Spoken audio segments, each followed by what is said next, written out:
Un procès hors norme. 20 accusés, 1800 plaignants, 300 avocats. Maître Blandine Lejeune est l'un d'entre eux. Elle défend 10 parties civiles nordistes. Maître Blandine Lejeune, dans quel état d'esprit sont les 10 parties civiles que vous défendez? Elles sont, comme vous l'imaginez, angoissées parce que c'est une affaire pour laquelle chaque événement va réveiller finalement leurs angoisses, leurs peurs. Et donc c'est à la fois attendu, parce que le volet judiciaire est extrêmement important, et c'est à la fois redouté, parce que ça va réveiller tous ces souvenirs extrêmement douloureux, extrêmement angoissants. Quelles réparations peuvent attendre ces parties civiles 6 ans après les faits? On ne peut pas réparer un tel préjudice.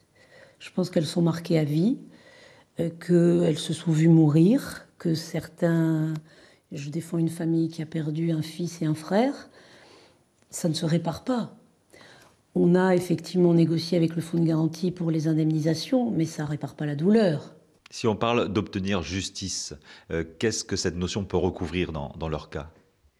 Obtenir justice, c'est obtenir, comme je vous dis, des condamnations à la hauteur des faits. Je vois mal la cour d'assises ne pas prononcer des peines de réclusion criminelle à perpétuité dans ce dossier. Vous disiez qu'il y a cette peur d'aller à nouveau à la barre pour à nouveau raconter, revivre les événements. Est-ce qu'en même temps, ce processus peut avoir certaines vertus, ne serait-ce que sur le plan, on le dit souvent, du deuil, de la reconstruction? Il y a un effet cathartique au procès pénal. Il y a aussi notamment un de mes clients qui souhaite aller s'exprimer devant la cour d'assises, pour lui et pour les autres, surtout pour les autres, et puis pour venir témoigner de ce qu'il a vécu et de ce qu'il en a tiré comme conséquence dans sa vie. Et ça va être des moments extrêmement poignants. Un procès et une question centrale. Muré dans son silence depuis les faits, Salah Abdeslam s'exprimera-t-il enfin? Je ne pense pas qu'il parlera. Ils sont dans un processus de guerre. Ils ont déclaré la guerre à l'Occident. On leur offre un procès démocratique, une réponse finalement républicaine à un acte de guerre. Je ne les vois pas venir parler, s'excuser, assumer leurs responsabilités. Ça, c'est mon ressenti.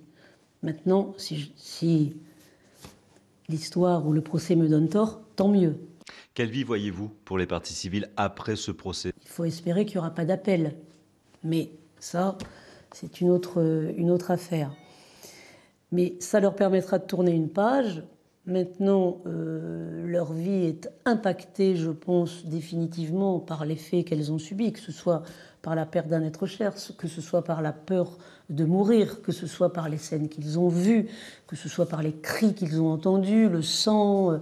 J'ai notamment un couple dont le mari a dit « Tout ce que j'espérais, c'est que je meure avant ma femme ».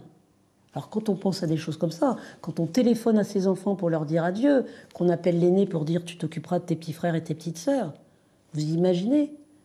Et l'impact sur la famille, c'est irréparable.